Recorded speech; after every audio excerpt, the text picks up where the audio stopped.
ನಮ್ಮಲ್ಲಿ ಸುಮಾರು ಜನರಿಗೆ ಹಲ್ಲಿ ಯಾವಾಗ್ಲೂ ಒಂದ್ಸಲ ಎಲ್ಲಾದ್ರೂ ಒಂದ್ ಜಾಗದಲ್ಲಿ ಬಿದ್ದಿರುತ್ತೆ. ಹಾಗೆ ಹಲ್ಲಿ ಬಿದ್ದಾಗ ಕಂಚಿಯಲ್ಲಿ ಚಿನ್ನದ ಹಲ್ಲಿನ ಯಾರು ಮುಟ್ಟಿದ್ರೋ ಅವರನ್ನ ಮುಟ್ಬೇಕು ಅಂತ ಹೇಳ್ತಾರೆ ಅಲ್ವಾ? ಆ ರೀತಿ ಯಾಕೆ ಹೇಳ್ತಾ ಇದ್ದಾರೆ? ಹೌದು, ಕಂಚಿಯಲ್ಲಿರುವ ಆ ಚಿನ್ನದ ಬಲ್ಲಿಯ ಹಿಂದ್ಗಡೆ ಇರುವ ಇತಿಹಾಸ ಏನು? ಆ ಚಿನ್ನದ ಹಲ್ಲಿಯನ್ನು ಮುಟ್ಟಿದಾಗ ನಡೆಯುವ ಒಳ್ಳೆಯದು ಏನು? ಇಂತಹ ಸುಮಾರು ಪ್ರಶ್ನೆಗಳಿಗೆ ಉತ್ತರ ಈ ವಿಡಿಯೋದಲ್ಲಿದೆ, ಕೊನೆ ತನಕ ನೋಡಿ.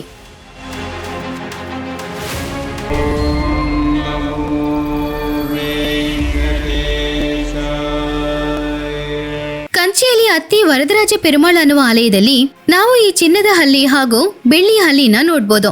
ಈ ಆಲಯ ಕಂಚಿಯಲ್ಲಿ ಕಾಮಾಕ್ಷಿ ಅಮ್ಮನವರ ಆಲಯಕ್ಕಿಂತ 5 ಕಿಲೋಮೀಟರ್ ದೂರದಲ್ಲಿ ಇದೆ.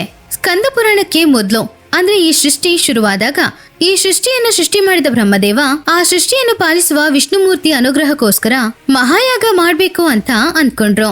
ಹಿಂದೂ ಧರ್ಮದ ಪ್ರಕಾರ ಯಾಗ ಮಾಡ್ಬೇಕು ಅಂದ್ರೆ ಗಂಡನ ಜೊತೆ ಹೆಂಡತಿನೂ ಕೂರ್ಬೇಕು ಅನ್ನುವುದು ಆಚಾರ. ಆದ್ರೆ ಬ್ರಹ್ಮದೇವರಿಗೂ ಅವರ ಹೆಂಡತಿಯಾದ ಸರಸ್ವತಿ ದೇವಿಗೂ ಏನೋ ಒಂದು ಚಿಕ್ಕ ಸಮಸ್ಯೆ ಇರೋದ್ರಿಂದ ಅವರು ಯಾಗದಲ್ಲಿ ಬಂದು ಕೂರದೆ ಸಮಯವನ್ನ ವೃಧಾ ಮಾಡಿ ಆಲಸ್ಯ ಮಾಡ್ತಾನೆ ಇದ್ರು. ಹಾಗೆ ಸಮಯ ಹೋಗ್ತಾನೆ ಇದ್ದಾಗ ಬ್ರಹ್ಮದೇವರು ಅವರ ತಾಳ್ಮೆನ ಕಳ್ಕೊಂಡ್ರು. ಬ್ರಹ್ಮಲೋಕದಿಂದ ಕೆಲವರು ಮಹರ್ಷಿಗಳ ಜೊತೆ ಕಾಂಚೀಪುರದಲ್ಲಿ ಹಸ್ತಗಿರಿ ಅನ್ನುವ ಒಂದು ಬೆಟ್ಟಕ್ಕೆ ಬಂದು ಅವರ ಶಕ್ತಿಯಿಂದ ಯಜ್ಞ ಜ್ವಾಲೆನ ಉಂಟು ಮಾಡಿ ಗಾಯತ್ರಿ ಮಂತ್ರವನ್ನ ಹೇಳಿದ್ರು.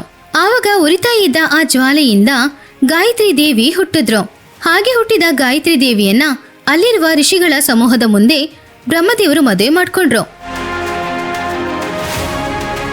ಮದುವೆ ಮುಗಿದ ಮೇಲೆ ಆ ಯಾಗನ ಶುರು ಮಾಡಿದ್ರು. ಈ ವಿಷಯ ತಿಳಿದಾಗ ಸರಸ್ವತಿ ದೇವಿ ತುಂಬಾನೇ ಕೋಪಗೊಂಡ್ರು. ನಾನಿಲ್ಲದೆ ಈ ಯಜ್ಞವನ್ನ ಹೇಗೆ ಪೂರ್ತಿ ಮಾಡ್ತೀರಾ ಅನ್ನೋದನ್ನ ನಾನು ನೋಡ್ತೀನಿ ಅಂತ ವೇಗವತಿ ನದಿಯಾಗಿ ಬದಲಾಗಿ ಶಕ್ತಿವಂತವಾದ ಅಲೆಗಳ ಜೊತೆ ಯಜ್ಞ ನಡೀತಾ ಇರುವ ಪ್ರದೇಶಕ್ಕೆ ಹೋಗ್ತಾ ಇದ್ರು.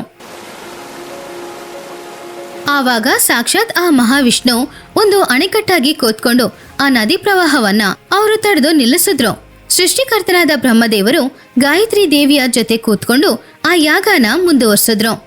ಆ ಯಜ್ಞ ಮುಗಿದ ಮೇಲೆ ಆ ಬೆಂಕಿಯ ಮೂಲಕ ಸಾಕ್ಷಾತ್ ಆ ಮಹಾವಿಷ್ಣುವೇ ವಿಗ್ರಹದ ರೂಪದಲ್ಲಿ ಹೊರಗಡೆ ಬಂದು ಯಜ್ಞವನ್ನು ಮಾಡಿದ ಋಷಿಗಳನ್ನ, ಬ್ರಹ್ಮದೇವರನ್ನ ಹಾಗೇನೆ ಗಾಯತ್ರಿ ದೇವಿಯನ್ನ ಆಶೀರ್ವಾದ ಮಾಡಿದ್ರು.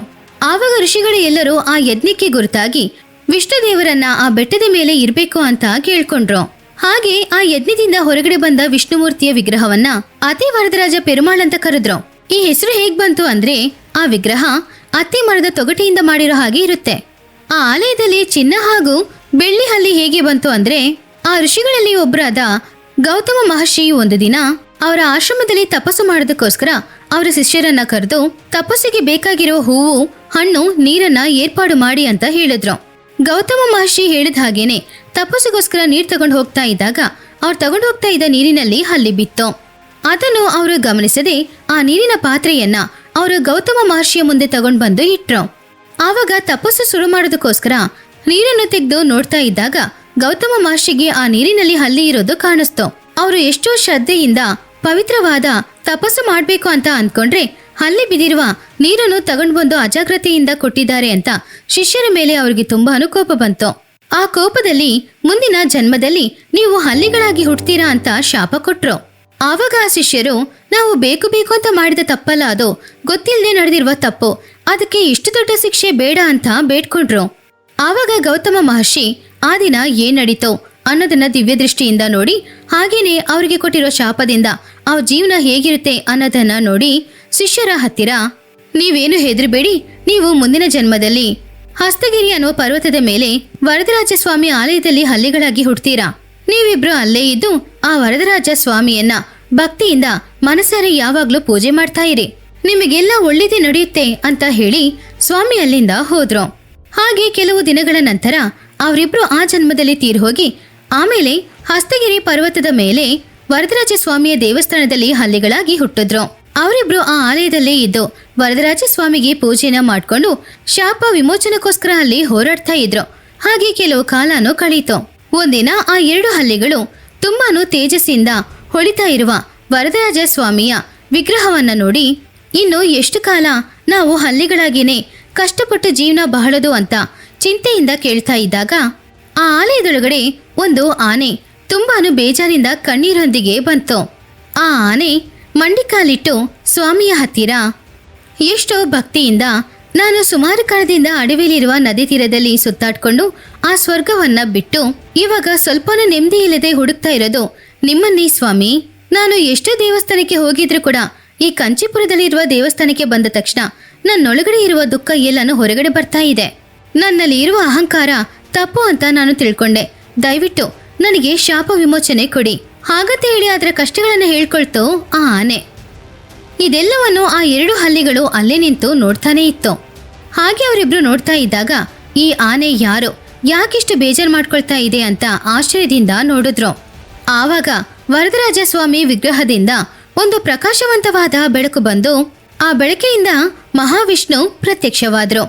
ಆವಾಗ ಆ ಆನೆ ಮಾತ್ರವಲ್ಲ, ಅಲ್ಲಿದ್ದ ಹಲ್ಲಿಗಳು ಕೂಡ ಆ ಮಹಾವಿಷ್ಣುವನ್ನ ನೋಡಿ ಕೈ ಮುಗ್ದು ಅವರನ್ನ ಬೇಡ್ಕೊಳ್ಳಕ್ಕೆ ಶುರು ಮಾಡಿದ್ರು.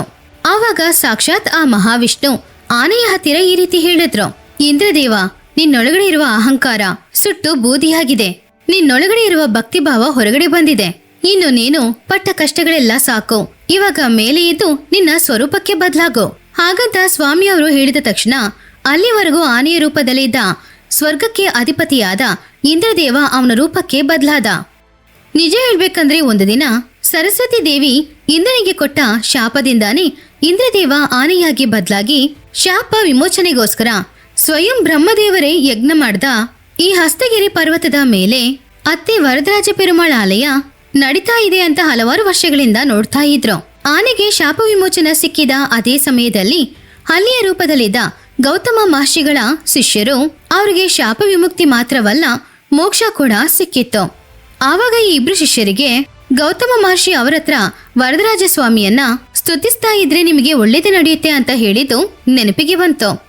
ಅವನ ಜೊತೆನೆ 2 ಹಲ್ಲಿಗಳಿಗೂ ಕೂಡ ಶಾಪ ವಿಮುಕ್ತಿ ಸಿಕ್ಕಿದ್ದನ್ನ ಆಕಾಶದಲ್ಲಿರುವ ಸೂರ್ಯ ಚಂದ್ರ ಇಬ್ರು ನೋಡ್ತಾ ಇರೋದನ್ನ ಇಂದ್ರದೇವ ಗಮನಿಸ್ತಾ ಆವಾಗ ಅವನೊಂದು ಹಲಗೆಯಲ್ಲಿ ಸೂರ್ಯನ ಗುರುತಾಗಿ ಚಿನ್ನದ ಹಲ್ಲಿಯನ್ನು, ಚಂದ್ರನ ಗುರುತಾಗಿ ಬೆಳ್ಳಿ ಹಲ್ಲಿಯನ್ನ ಮುದ್ರಿಸಿ ಹಾಗೆ ಸೂರ್ಯಚಂದ್ರರ ಪ್ರತಿಮೆಗಳನ್ನ ಮುದ್ರಿಸಿ ಆ ಆಲಯದಲ್ಲಿ ಗೋಡೆ ಮೇಲೆ ಇಟ್ಟಿದ್ದಾರೆ ಅಂತ ಆಲಯ ಸ್ಥಳ ಪುರಾಣದಲ್ಲಿ ಇದೆ. 2 ಶಿಷ್ಯರುಗಳ ಜೊತೆ ಸಾಕ್ಷಾತ್ ಆ ಇಂದ್ರದೇವನಿಗೆ ಶಾಪ ವಿಮುಕ್ತಿ ಸಿಕ್ಕಿದ ಅತ್ತಿ ವರದರಾಜ ಪೆರುಮಾಳ ಆಲಯದಲ್ಲಿ ಇರುವ ಆ ಚಿನ್ನ ಬೆಳ್ಳಿ ಹಲ್ಲಿಗಳನ್ನ ಮುಟ್ಟಿದವರಿಗೆ ಹಲ್ಲಿ ದೋಷನೇ ಬರೋದಿಲ್ಲ. ಯಾರ ಮೇಲೇನಾದ್ರೂ ಹಲ್ಲಿ ಬಿದ್ರೆ ಈ ಬೆಳ್ಳಿ ಹಲ್ಲಿ ಹಾಗೂ ಚಿನ್ನದ ಹಲ್ಲಿಯನ್ನ ಮುಟ್ಟಿದವರ ಪಾದಗಳಿಗೆ ನಮಸ್ಕರಿಸಿದ್ರೆ ಅವರಿಗೂ ಆ ದೋಷದ ಪ್ರಭಾವ ಹೋಗುತ್ತೆ ಅಂತ ಆಲಯ ಸ್ಥಳ ಪುರಾಣದಲ್ಲಿ ಬರೆದಿದೆ. ಇದೇ ನಿಜವಾಗ್ಲೂ ಕಂಚಿಯಲ್ಲಿರುವ ಆ ಬೆಳ್ಳಿ ಹಾಗೂ ಚಿನ್ನದ ಹಲ್ಲಿಯ ಹಿಂದ್ಗಡೆ ಇರುವ ರಹಸ್ಯ. ಈ ವಿಡಿಯೋದಲ್ಲಿ ನಿಮಗೆ ಗೊತ್ತಿಲ್ಲದೆ ಇರುವ ಸುಮಾರು ವಿಷಯಗಳನ್ನ ನೀವು ತಿಳ್ಕೊಂಡಿದ್ದೀರಾ. ಈ ವಿಡಿಯೋನ ಜಸ್ಟ್ ಒಂದು ಲೈಕ್ ಮಾಡಿ, ನಿಮಗೆ ಗೊತ್ತಿರೋರಿಗೆ ಈ ವಿಡಿಯೋನ ಆದಷ್ಟು ಶೇರ್ ಮಾಡಿ. ನೀವು ಇದೇ ರೀತಿ ಯಾವ ವಿಡಿಯೋನ ನೋಡಕ್ಕೆ ಇಷ್ಟಪಡ್ತೀರೋ ಅದನ್ನ ಕಮೆಂಟ್ಸ್ ಅಲ್ಲಿ ಬಂದು ಹೇಳಿ. ಹಾಗೆಯೇ ನಮ್ಮ ಚಾನೆಲ್ನ ಸಬ್ಸ್ಕ್ರೈಬ್ ಮಾಡ್ಕೊಳ್ಳಿ. ಗೋವಿಂದ ಗೋವಿಂದ.